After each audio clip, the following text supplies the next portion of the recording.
పాప బీటెక్ చదువుతుంది సార్. మాది ఒక చిన్న మధ్యతరగతి రకం ఫ్యామిలీ. తండ్రి ఉన్నా లేనట్టు ఆయన ఏం పెద్ద పట్టించుకోడు. తమ్ముడు సహాయం చేస్తుంటాడు కొంచెం. అదేలే. ఆ మరదలు కూడా ఉంటది కదా, సరే పాప ఉంటదని ఉంచాము. ఈ మధ్య కాలంలో ఏమైందో నేను ఉండను అని అంటుంది. మీ మరదలు అవుతుందా మరదలకి ఆవిడకి కూడా ఇంట్రెస్టేనా పాపను అక్కడ పెట్టుకుని చదివించుకోవటం? ఎక్కువ పుట్టింటికి పోతుంటది మేడం, అదేందో మరి నాకు సరిగ్గా అర్థం కావటం లేదు. హలో నవ్య, ఎట్లా చదువుకుంటున్నావు, ఎట్లా ఉన్నావు ఇప్పుడు? నాకు అసలు చదువు గురించి అసలు ట్రాఫిక్ ఎత్తుతున్నావు. నువ్వు కాలేజీలో ఏమైనా ఇబ్బంది పడుతున్నావా, ఫ్రెండ్స్ తో ఏమైనా ఇబ్బంది పడుతున్నావా? చాలా బ్యాడ్ హ్యాబిట్స్ అయిన వ్యక్తి సార్ మామయ్య, కానీ అమ్మ దృష్టిలో చాలా మంచివాడు. ఈ రోజు స్నానానికి వెళ్ళినప్పుడు కూడా సార్ వాష్రూమ్ దగ్గరకు వచ్చి తొంగు చూస్తారు సార్. నేను బెడ్రూమ్ లో పడుకున్నప్పుడు కూడా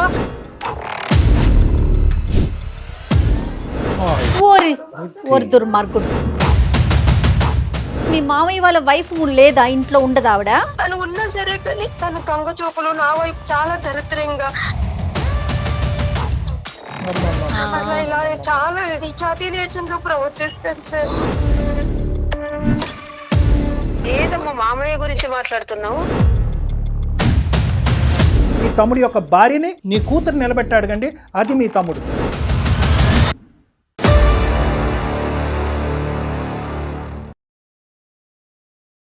కాళ్లలో నొప్పి, నరాల వాపు వంటి లక్షణాలతో బాధపడుతున్నారా? వెరికోస్ వెయిన్స్ లో అత్యాధునిక చికిత్స Avis vascular centre. Avis hospital సమర్పించు అందమైన జీవితం కార్యక్రమానికి స్వాగతం. నమస్తే కళ్యాణ్ గారు. నమస్తే జయ గారు.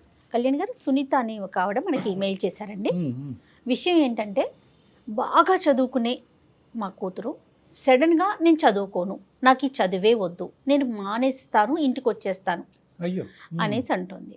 చదువు లేకపోతే ఈ రోజుల్లో ఎట్లాగో ఎంత కాంపిటీషన్ ఉంది, మెరిట్ స్టూడెంట్స్కే ఉద్యోగాలు రాని పరిస్థితి. అలాంటిది తక్కువ అంటే మినిమం క్వాలిఫికేషన్ కూడా లేకపోతే రేపు పొద్దున తన భవిష్యత్తు ఏంటి, నాకు అసలు ఎంత చెప్పినా అర్థం కావట్లేదు మేడం, ఒకసారి డాక్టర్ గారితో చెప్పించండి అంటూ మనకి మెయిల్ చేశారు. చాలా కామన్ ఇష్యూ అమ్మా.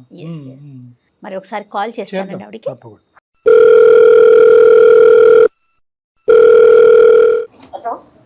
హలో సునీత గారండి? నమస్తే అండి, నేను జయానండి, అందమైన జీవితం ప్రోగ్రామ్ నుంచి కాల్ చేస్తున్నాను. నమస్తే మేడం. నమస్తే అమ్మా. నమస్తే. నమస్తే. నాతో పాటు డాక్టర్ కళ్యాణ్ చక్రవర్తి గారు ఉన్నారు, ఒక్కసారి మాట్లాడండి అమ్మా. నమస్తే అమ్మా సునీత గారు. నమస్తే సార్. ఏమ్మా చెప్పండి అమ్మా, ఎవరిది సమస్య? పాప బీటెక్ చదువుతుంది సార్. మాది ఒక చిన్న మధ్యతరగతి రకం ఫ్యామిలీ. తండ్రి ఉన్నా లేనట్టు ఆయన ఏం పెద్ద పట్టించుకోడు. అలా కష్టపడి 10th పాస్ అయింది. ఒకటే అమ్మాయి? ఒకటే అమ్మాయి సార్. నవ్య పేరు, పాప పేరు. మా చుట్టుపక్కల వాళ్ళందరూ వచ్చి మీ పాప బాగా చదువుతుంది, ఫస్ట్ క్లాస్ వచ్చింది అని అన్నారు 10th పాస్ అయినప్పుడు. అట్లనే ఇంటర్, డిగ్రీకి అట్లనే బాగా పాస్ అయింది సార్. ఇట్లా హైదరాబాద్ లో తమ్ముడు ఉంటాడు, తమ్ముడి దగ్గర ఉంచుదాం, ఇప్పుడు సొసైటీలో ఈ తమ్ముడు ఎవరమ్మా? పాప వాళ్ళ తమ్ముడా మీ తమ్ముడా? మా తమ్ముడు సార్, పాపకు మేనమామ. మేనమామ, ఓకే అర్థమైంది, చెప్పండి. అక్కడ కొంచెము తమ్ముడైతే కొంచెం మంచి స్థితిలో ఉన్నాడు.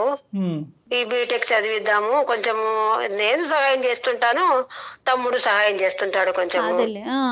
ఆ మరదలు కూడా ఉంటది కదా, సరే పాప ఉంటదని ఉంచాము. ఓకే. ఈ మధ్య కాలంలో ఏమైందో నేను ఉండను అని అంటుంది. ఎప్పటి నుంచి ఇంట్రెస్ట్ తగ్గింది పాప? ఎప్పటి నుంచి చదవని అంటుంది? ఒక 4 నెలలు అయింది సార్. 4 నెలలు బట్టి. బ్యాక్లాగ్స్ ఏమైనా ఉన్నాయా? ఏం లేదు సార్. Right, okay. ఇప్పుడు ఆర్థికంగా ఎవరు ఇప్పుడు పాప ఎడ్యుకేషన్ ని సపోర్ట్ చేస్తున్నారు? మీరు కొంతవరకు, మిగతాది కొంచెం చేస్తున్నాను, తమ్ముడు చూసుకుంటున్నాడు. తమ్ముడు ఎంతకాలం బట్టి ఎడ్యుకేషనల్ సపోర్ట్ ఇస్తున్నారు అతను? ఈ మధ్య సార్ బీటెక్ లో చేర్చాక అంతవరకు మాత్రం మీరే అంతా చూసుకున్నారు? మేమే ఉన్న దాంట్లో పాపను బాగా చదివించుకొని. తమ్ముడికి ఏమైనా అలవాట్లు అలాంటివి ఏమైనా ఉన్నాయమ్మా? నాకు తెలిసి చిన్నప్పటి నుంచి చూస్తున్నా కదా సార్, నా ఏం లేదు సార్, మంచోడు మా తమ్ముడు. తమ్ముడు ఇప్పుడు పాపని వాళ్ళ ఇంట్లో పెట్టుకోవటం, లేదంటే మీ మరదలు అవుతుందా ఆవిడకి కూడా ఇంట్రెస్టేనా పాపను అక్కడ పెట్టుకుని చదివించుకోవటం? చెప్పేసి వచ్చాను సార్, ఉంచుకుంటామని చెప్పారు. మీరు చెప్పటం కాదండి అమ్మా సునీతమ్మ, మీరు చెప్పటం కాదు, ఆవిడ ఎలాంటి ఆవిడ పాపని ఎలా చూసుకుంటోంది, అలాంటి విషయాల్లో ఏమన్నా మీ పాప ఏమన్నా ఇబ్బంది పడుతోందా అనేది. ఆమె ఏదో మామూలుగా అప్పుడప్పుడు ఎక్కువ పుట్టింటికి పోతుంటది మేడం, అదేందో మరి నాకు సరిగ్గా అర్థం కావటం లేదు. పుట్టిండిపోతుండు. సరే, ఆ, వాళ్ళకి పిల్లలు ఉన్నారా? లేరు మేడం. ఓకే. అంటే ఈ మధ్య కాలంలో పెళ్లి అయిందమ్మా? ఈ మధ్య కాలంలోనే పెళ్ళైంది సో సార్. పాప ఏమంటదమ్మా, అసలు చదువు వద్దు, చదువు మీద ఇంట్రెస్ట్ లేదంటదా, లేదంటే మేనమామ దగ్గర ఉండి చదవనంటదా, హాస్టల్లో కూడా ఉన్న చదవనంటదా, ఏమంటది పాప? ఇక్కడ వద్దు, హాస్టల్ అయితే చదువుకుంటాను, లేదంటే నేను చిన్న ఉద్యోగమైనా 5,000 గాని 10,000 గాని ఉద్యోగం చేసుకొని బతుకుతాను, నేను ఉండను అని చెప్పేస్తుంది. 4 నెలల నుంచి కాలేజీకే మానేసింది.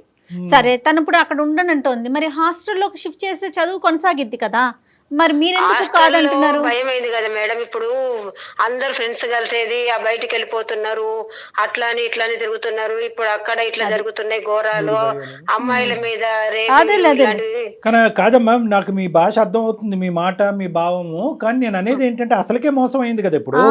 ఇప్పుడు హాస్టల్, ఇల్లు, అకామిడేషన్ రూమ్ పెట్టడానికి లేదు కదా సార్.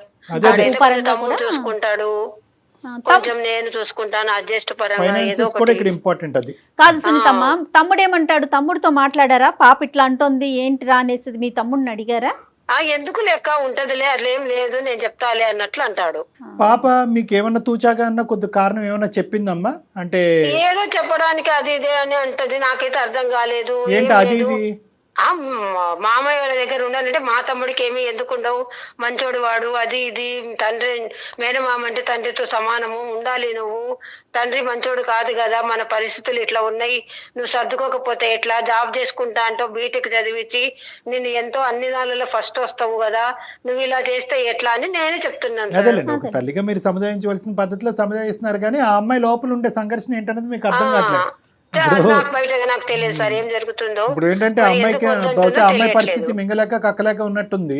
ఫ్రెండ్స్ ఏమన్నా చెప్తున్నారా, ఏమన్నా ఉందా అంటే అట్లా కూడా కాదు, అమ్మాయి నాకు తెలిసినంత వరకు. మీరు జాగ్రత్తగా ఆలోచించవలసింది ఏంటంటే, ఇప్పటి వరకు కన్నబిడ్డని ఈ స్థాయి వరకు తీసుకొచ్చారు, దానికి తోడుగా ఏంటంటే అమ్మాయి ఎప్పుడు కూడా మీకు ఎటువంటి ఛాలెంజ్ క్రియేట్ చేయలేదు, కష్టం క్రియేట్ చేయలేదు, మీరు పెట్టినటువంటి ఖర్చు ప్రతి రూపాయి సార్థకం చేసుకునే విధంగా అమ్మాయి ఇక్కడి వరకు సక్సెస్ఫుల్ గా వచ్చింది.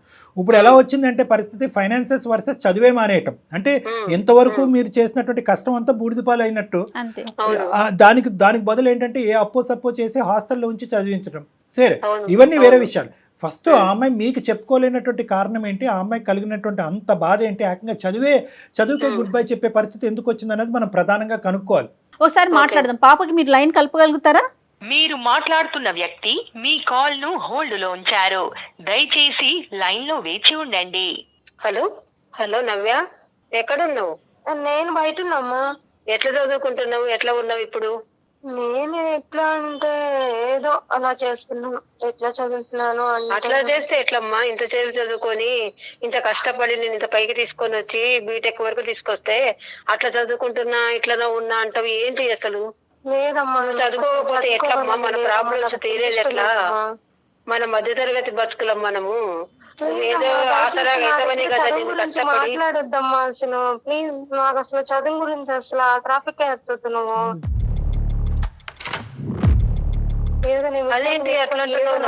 నేను ఏదో బ్రతుకుతాను, ఎక్కడో ఉంటాను, ఏదో చేస్తాను. అక్కడ ఇక్కడ తీసుకొచ్చిన డబ్బులు అప్పులు ఎట్లా కట్టుకోవాలి? లేదు, నేను ఇంతవరకు చదవను, అది చాలు. నేను ఏదో చిన్న ఉద్యోగం చేసుకొని ఏదో ఒకటి చేసుకొని చేస్తే గానీ, చిన్న ఉద్యోగం చేసుకునే వరకు కష్టపడి సంపాదించడం ఎందుకు మామ వాళ్ళ ఇంట్లో ఉండనని అంటున్నావు, హాస్టల్లో ఉంటానంటావు, లేదంటే ఉద్యోగం చేసుకుంటా అంటావు, చదువు మానేస్తా అంటావు, ఏవేవో కారణాలు చెప్తున్నావు ఈ మధ్యన. అసలు మామ వాళ్ళ పేరు నా దగ్గర ఎత్తొద్దమ్మా. అసలు మామ వాళ్ళ ఇల్లు కానీ వాళ్ళ ఇంటి పేరు కానీ నాకు అసలు ఎత్తొద్దమ్మా, ప్లీజ్. అట్లా ఎట్లా చదువుకోకపోతే ఎట్లా నువ్వు? లేదమ్మా, నేను కావాలి, నేను హాస్టల్ అయినా ఉంటాను. నేను అసలు మామ వాళ్ళ ఇంటికాడ ఉండాలి అంటే నేను ఉండలేనమ్మా. నేను ఒక పరిష్కారం ఆలోచించాను, చెప్పనా? ఏంటమ్మా? కళ్యాణ్ సార్ గారు, జయ మేడం, సుమన్ టీవీకి అందమైన జీవిత ప్రోగ్రామ్ కు మాట్లాడి మనం ఏదో ఒక పరిష్కారం చేసుకుందాము వచ్చాను నేను, మాట్లాడతావా? నా ప్రాబ్లం ఎవరు పరిష్కారం చేయలేరమ్మా, దానికి ఎవరు సొల్యూషన్ చేస్తారు, వాళ్ళు చేస్తారు, చాలా మందికి చేశారు వాళ్ళు. నేను ఇస్తాను, నువ్వు మాట్లాడు. అమ్మ తల్లి నవ్య, ఒక్క నిమిషం అమ్మ. నమస్తే అమ్మా. నమస్తే. చేస్తావా చేయలేమా అనేది తర్వాత విషయం అమ్మా. ఇప్పటి వరకు ఒక 6వ తరగతో లేదంటే 5వ తరగతో 3వ తరగతి పిల్లలు స్కూల్కి వెళ్తూ సడన్ గా స్కూల్ మానేస్తే, బంగారు తల్లి స్కూల్కి వెళ్ళమ్మా, బ్యాగ్ వేసుకోమ్మా, బట్టలు మార్చుకోమ్మా అని చెప్పే పరిస్థితి ఎందుకు వస్తుందమ్మా? ఇంకా 1 year లో బీటెక్ అయిపోద్ది కదా. అదే కదా. ఏమి చిన్నపిల్లలు నేను కాదు. చాలా ప్రాబ్లం ఫేస్ చేశాను సార్. నాకు ప్లీజ్ సార్, నాకు అసలు చదువు గురించి అసలు నాకు ఎక్కదు సార్. ప్లీజ్ అమ్మా నా ఉద్దేశం బట్టి తెలివైనటువంటి ఆడపిల్లలు, నీలాంటి ఆడపిల్లలు, తెలివైనటువంటి అబ్బాయిలు ఇక్కడి వరకు ప్రయాణం కొనసాగించిన తర్వాత ఎన్ని అవరోధాలు వచ్చినా కూడా దాటేయాలమ్మా. ప్రతి సమస్యకి పరిష్కారం ఉంటుంది. చదువుల తల్లిని మాత్రం దయచేసి దూరం పెట్టు. కాదమ్మా, కాదు, సమస్య ఏంటి చెప్పమ్మా. నేను అసలు ఫేస్ చేయలేకపోతున్నాను సార్. నేను నవ్య, ఎవరికి నవ్య. చెప్పుకోలేను. మా అమ్మకి చెప్పునా కాదు మా నాన్న, అమ్మ కూడా అర్థం చేసుకోలేదు సార్. ఎవరిది అసలు అట్లా కాదమ్మా. నవ్య నీకు మేమున్నాము.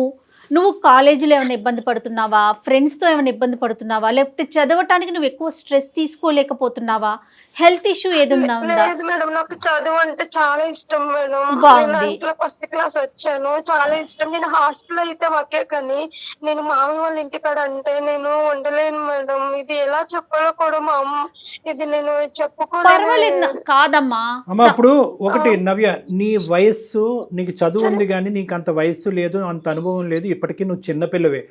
దయచేసి ఒక సమస్యని సమస్యగా చూస్తూ దీనికి పరిష్కారం లేదు అని చెప్పి గీత గీసేయద్దమ్మా. ప్రతి సమస్యకి పరిష్కారం ఉంటుంది. ఓకే, అందులో నువ్వు అనుభవించేటటువంటి సమస్యలకి పరిష్కారం ఖచ్చితంగా ఉంటుంది. 1కి 100 సార్లు మేడం అడుగుతున్నారు, చదువులో ప్రాబ్లమా, కాలేజీలో ప్రాబ్లమా, బ్యాక్లాగ్స్ అని అంటున్నారు. ఇవేవి కాదంటున్నావు, కానీ మామయ్య ఇంట్లో మాత్రం ఉండనంటున్నావు. అసలు ఏంటి నీ సమస్య? అవును సార్, నాకు మామయ్య వాళ్ళ ఇంట్లో ప్రాబ్లం సార్. మామయ్య చాలా బ్యాడ్ హ్యాబిట్స్ అయిన వ్యక్తి సార్ మామయ్య, కానీ అమ్మ దృష్టిలో చాలా మంచివాడు. అది ఎలా చెప్పాలో నాకు అర్థం కావట్లేదు. చెప్పేసామా, నువ్వు మొదలు పెట్టావు ఇంకా కామా ఫుల్ స్టాప్ లేదు, మొత్తం అంతా కూడా బయటకు చెప్పేసే, కక్కేసే అంతా. మీ అమ్మ వినాలి. చెప్పు. Okay sir. అమ్మ నవ్య, ఏదమ్మా మామయ్య గురించి మాట్లాడుతున్నావు? ఇదే చెప్తుంటే ఇలా మామయ్య కోసం ఎప్పుడు కూడా తన తమ్ముడు మంచివాడు అనుకుంటే సార్ నన్ను అందుకే నేను అసలు ఎక్కడ ఫేస్ చేయలేకపోతున్నాను, చెప్పుకోలేకపోతున్నాను సార్. మేడం చూసారు కదా సునీత గారు, ఎక్కడ కూడా ఆ అమ్మాయి కడుపులో ఉండేటటువంటి బాధ ఇన్ని నెలలు, ఇన్ని సంవత్సరాల తర్వాత బయటకు కక్కేటటువంటి ప్రయత్నం చేస్తుంది. మీ తమ్ముడు అంటే మీకు ఎంత మంచి అభిప్రాయం ఉన్నా కూడా ఈ రోజు గుండెల మీద చేసుకుని వినవలసినటువంటి పరిస్థితి వచ్చింది. చెప్పుకోలేకపోతున్నాను. తెలియదు కాబట్టి వినాలి. మంచివాడు, కానీ తను చెప్పుకోవాలని చాలా సార్లు ట్రై చేశాను సార్, చెప్పాలనుకున్నా కానీ నేను చెప్పను సార్. తను అర్థం చేసుకోవద్దు సార్. తన తమ్ముడు మంచివాడు అనుకుంటది సార్. మేము ఉన్నాం నాన్న, మేము నీతో పాటు ఉన్నాం. నువ్వు దయచేసి మొత్తం అంతా కూడా A to Z మొత్తం అన్ని చెప్పమ్మా. Okay sir. ఏమైందంటే సార్ ఇంట్లో ఉంటారు, ఇంట్లో ఉన్నప్పుడు నేను స్నానానికి వెళ్ళినప్పుడు కూడా సార్ వాష్రూమ్ దగ్గరకు వచ్చి తొంగు చూస్తారు సార్. ఏంటి మామయ్య ఇలా చూస్తున్నారు అంటే ఏం లేదమ్మా ఊరికే వచ్చాను అంటారు సార్. నేను బెడ్రూమ్ లో పడుకున్నప్పుడు కూడా చాలా నా పట్ల అసభ్యంగా ప్రవర్తించారు సార్ చాలా సార్లు. మళ్ళీ ఇంకో విషయం ఏంటంటే నేను ఇంట్లో ఉన్నప్పుడు కూడా నన్ను వెనకాల నుంచి నన్ను ఆటేసుకోవడం, కౌగిలించుకోవడం, అసభ్యంగా ప్రవర్తించేవారు సార్ మా మామయ్య.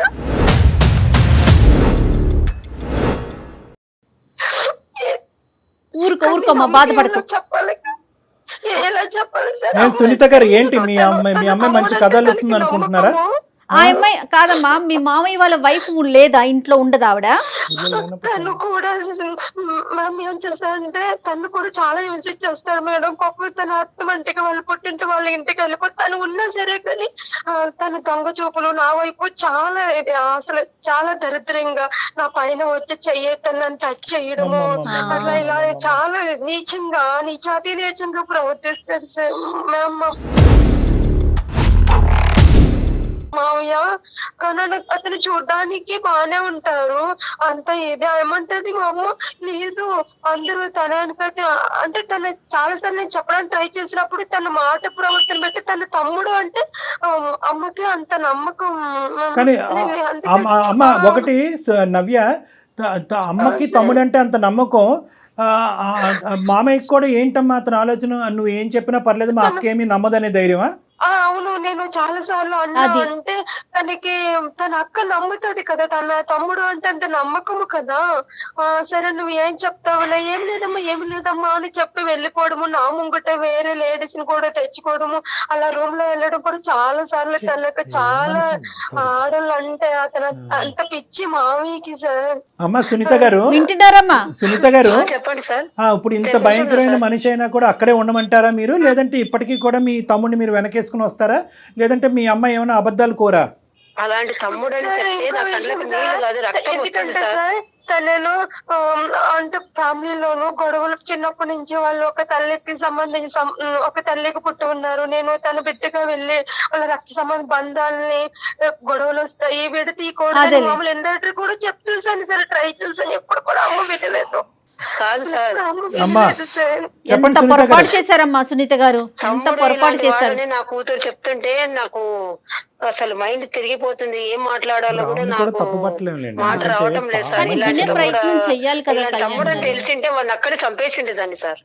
వద్దులేండి అమ్మా, ఈ చంపటాలు గింపటాలు ఇవన్నీ తీసి పక్కన పెట్టండి. కానీ అట్లీస్ట్ ఒక చంపడం చంపడం కాదు సార్, అసలు అంత కాదు సునీత గారు, వాడిని సునీత గారు, చూడాలంటే కూడా నాకు అసహ్యం వేస్తుంది ఇప్పుడు. సునీత గారు, అందు గురించి మేము 1కి 10 సార్లు చెప్తా ఉంటాం. మీ ఇంట్లో మీ అమ్మాయి మీకు దిక్కు, ఆ అమ్మాయికి మీరు దిక్కు. సో ఇక్కడ ఎవరు మగవాళ్ళు లేరు, పెద్దలు లేరు.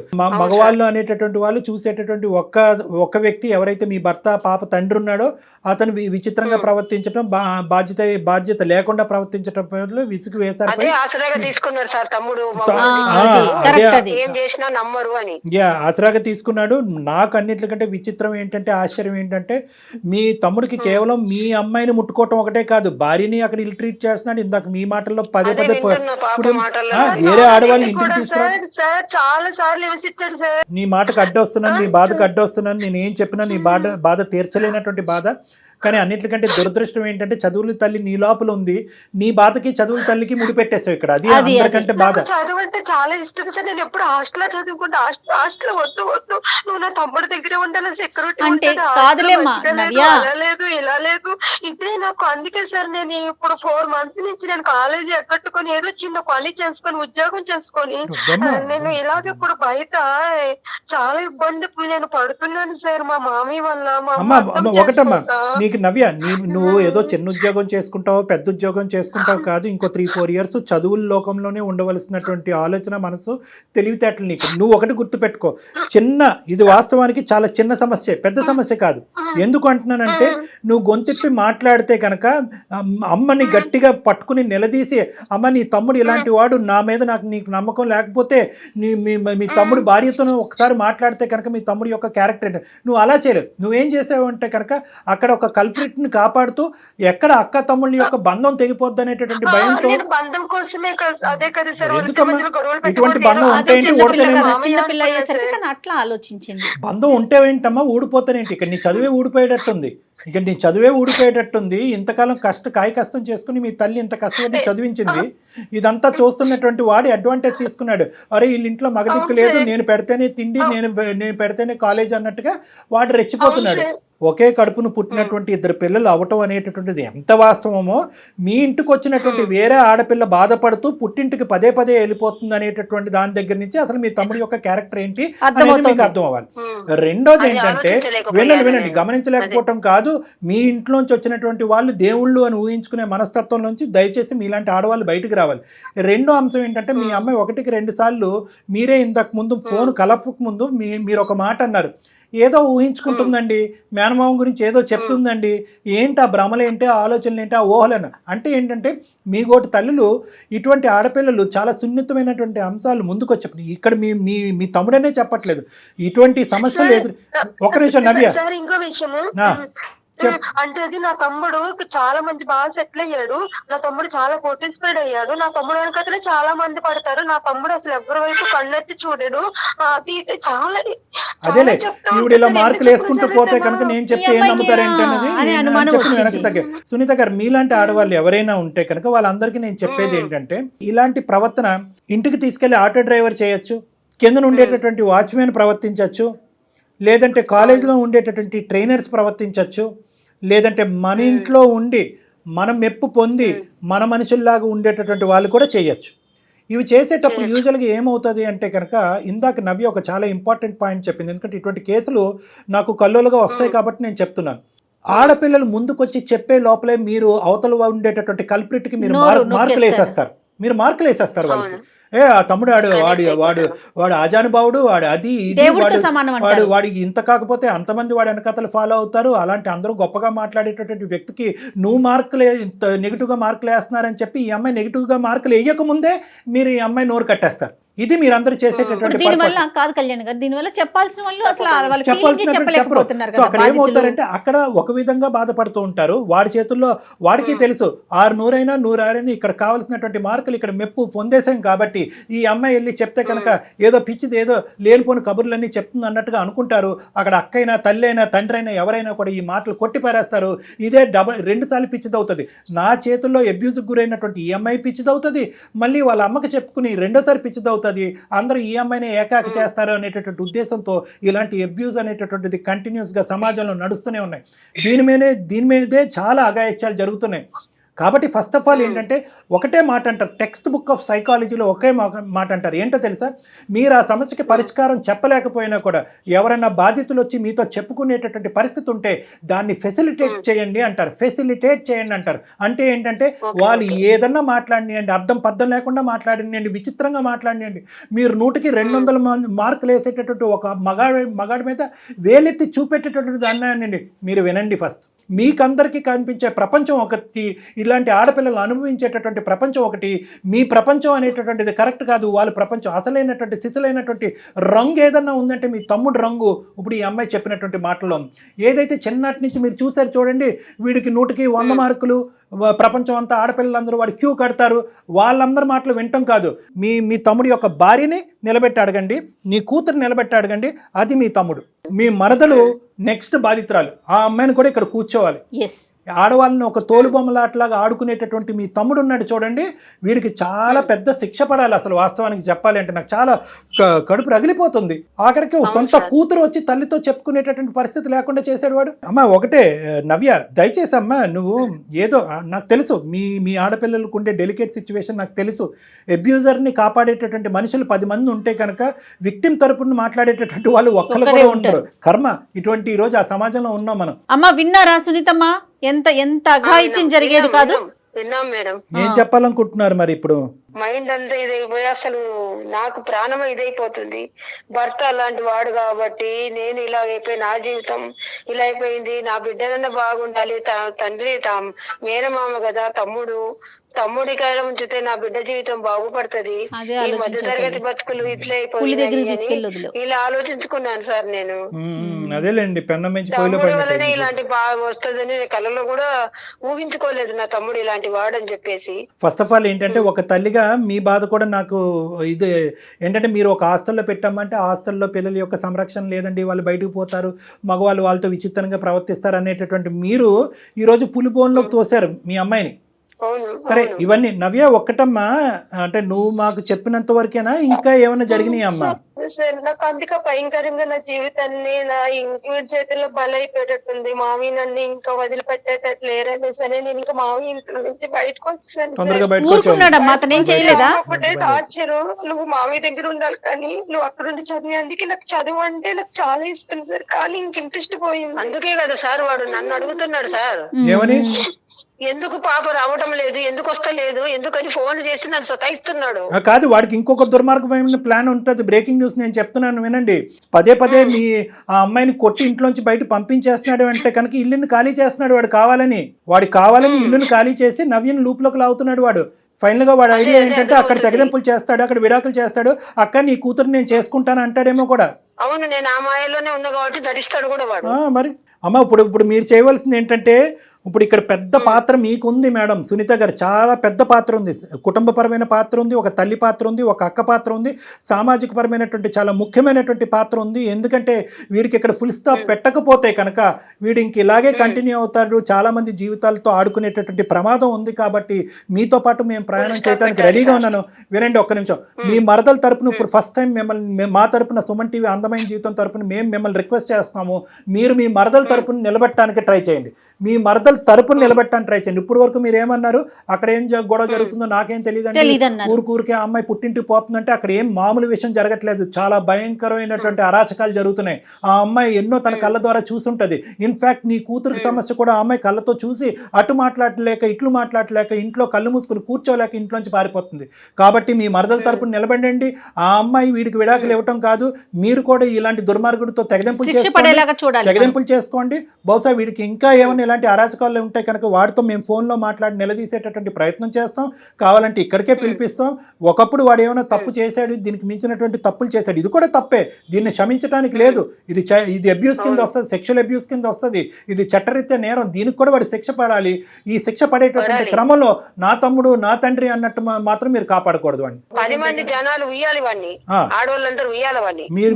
మీరు మాకు సపోర్ట్ ఇస్తే కనుక మీతో పాటు మేము ఉంటాం. నవ్య కూడా సాక్ష్యం చెప్పడానికి తను పడినటువంటి సపోర్ట్ ఇస్తున్నాను సార్. అయితే ఈ సందర్భంగా ఇంకొక విషయం తల్లి సునీతమ్మ, ఇప్పుడు పాప అక్కడ ఉండనంటుంది కాబట్టి, హాస్టల్లో ఉంటానంటుంది కాబట్టి, ఏమా మీరు ఎంతవరకు సపోర్ట్ చేయగలరో మీరు అంతవరకు చేయండి, మిగతా సహాయం సుమన్ టీవీ తరపున మేము ఉంటాము. ఏమా సో పాపని అమ్మా నవ్య నీ చదువు అసలు ఆగిపోవటానికే వీళ్ళే తల్లి, అమ్మ రెక్కలు ముక్కలు చేసుకొని నిన్ను ఇక్కడ దాకా తీసుకొచ్చింది, నువ్వు నీ బీటెక్ ని కంప్లీట్ చేసి మంచిగా మంచి జాబ్ తెచ్చుకొని సెటిల్ అవ్వు. వాళ్ళ అమ్మగారు వచ్చారు కాబట్టి సరిపోతుంది. నేను ఇదే మాట పదే పదే చెప్తున్నానండి. రాకపోతే ఆ పిల్ల పరిస్థితి ఏంటి, తన జీవితం ఏంటి? మన దాకా వచ్చింది కాబట్టి మీరు ఒక సలహా ఇచ్చారు. నవ్య ధైర్యంగా ఉండాలి. ఓకే ఓకే అమ్మా. సునీతమ్మ చెప్పండి, జాగ్రత్తగా ధైర్యంగా ఉండండి. తర్వాత ఏం చేద్దాం అనేది డాక్టర్ గారు మళ్ళీ మాట్లాడతాను, మీతో మాట్లాడతాను. అసలు దాన్ని బట్టి ముందుకెళ్దాం. ఇమీడియట్ గా మీ అమ్మాయిని మీ దగ్గరికి రప్పించుకోండి, ఆ అమ్మాయిని ఓదార్చండి. ఆ అమ్మాయిని కొంతకాలం కావాలి అంటే కనుక కొద్ది లీవ్ కానీ హాలిడే కానీ తీసుకుని ఆ అమ్మాయి కొద్ది తేరుకున్న తర్వాత, మనోధైర్యం వచ్చిన తర్వాత కావాలంటే మళ్ళీ కాలేజీకి పంపిద్దరు కానీ. ఏమ్మా? రైట్. Okay sir. కాదు కళ్యాణ్ గారు, ఎవరిని నమ్మాలి ఎవరిని నమ్మకూడదు, అడుగడుగున ప్రతి చోట ఇదే సమస్యను చూస్తున్నాం కదా. ఇంట్లో వాళ్ళు ఇదే పరిస్థితి, బయట వాళ్ళు ఇదే పరిస్థితి. అందరూ సానుభూతి పరులు కాదు మేడం. అది మనం అర్థం చేసుకోవాల్సింది ఏంటంటే, సానుభూతి చూపెడుతూ మన వెనకతలు గుంటలు గొయ్యలు తవ్వేటటువంటి వాళ్ళు మన చుట్టూరే ఉన్నారు అనేది ఒక అనుమానంతోనే ఉండటం అనేది మంచిది. ఎస్పెషల్లీ వయసు వచ్చినటువంటి ఆడపిల్లలు, చదువుకుంటున్నటువంటి ఆడపిల్లలు ఉన్నటువంటి ఇంట్లో. Plus number 1. నెంబర్ 2 ఏంటంటే, మన సమస్యలు నా అనేటటువంటి వాళ్ళు చెప్పుకోవాలని చెప్పి తిరుగుతూ ఉంటాం చూడండి. ఆ నా అనేటటువంటి వాళ్ళు మన సమస్యలు చూసి మనకు నిజంగా స్వచ్ఛమైనటువంటి స్వానుభూతి పరులా ఉన్నారా, లేదంటే ఆస్తి గురించో లేదంటే ఇలాంటి ఆడపిల్లల గురించో ఒక వల వేస్తున్నారా అనేటటువంటి కనువిప్పుతో ముందు చూపుతో ఉండటం అనేటటువంటిది ఈ రోజుల్లో చాలా మంచిది. ఈ వేదికగా ఇటువంటి ఆడపిల్లలు ఎవరైనా కూడా ఈ ప్రోగ్రామ్ చూస్తూ ఉంటే కనుక వాళ్ళందరూ మనం చెప్పేది ఏంటంటే, నీ ఒంటి మీద చేయి పడితే నీ అనేది ఏమీ లేదు, గొంతిప్పి మాట్లాడండి. ఫస్ట్ ఆఫ్ ఆల్ అది నేర్చుకోండి. నేను మాట్లాడితే కనుక ఇంకా శత్రువుని పెంచుకుంటానేమో, ఉండేటటువంటి బంధాలని విచ్ఛిన్నం చేస్తానేమో అనేటటువంటిది మీ చిన్న బుర్రతో పెద్ద ఆలోచన చెయ్యొద్దు. ఎందుకంటే కనుక అబ్యూజ్కి మించినటువంటి సమస్య శిక్ష ఏమీ లేదు. అంత భయంకరమైనటువంటిది అది. దానికి కొంతమంది ఆడపిల్లలు సూసైడ్ వరకు వెళ్తూ ఉంటారు. నవ్య లాంటి ఆడపిల్లలు చదువు మానేస్తారు. ఇంకొంతమంది ఆడపిల్లలు ఇంట్లోంచే పారిపోతూ ఉంటారు. ఆ పరిస్థితులు తీసుకొచ్చే ప్రయత్నం చేయకండి. నా అన్న నీ అన్న మీ ఒంటి మీద ఎవడన్నా చెయ్యేస్తే కనుక గొంతిప్పి మాట్లాడండి. మీ మాట వినిపించేంత వరకు మీరు ధర్నా చేయండి అంతే. ఎగ్జాక్ట్లీ. నమస్తే కళ్యాణ్. నమస్తే. కాళ్లలో నొప్పి, నరాల వాపు వంటి లక్షణాలతో బాధపడుతున్నారా? వెరికోస్ వెయిన్స్ లో అత్యాధునిక చికిత్స ఏవిస్ వాస్కులర్ సెంటర్.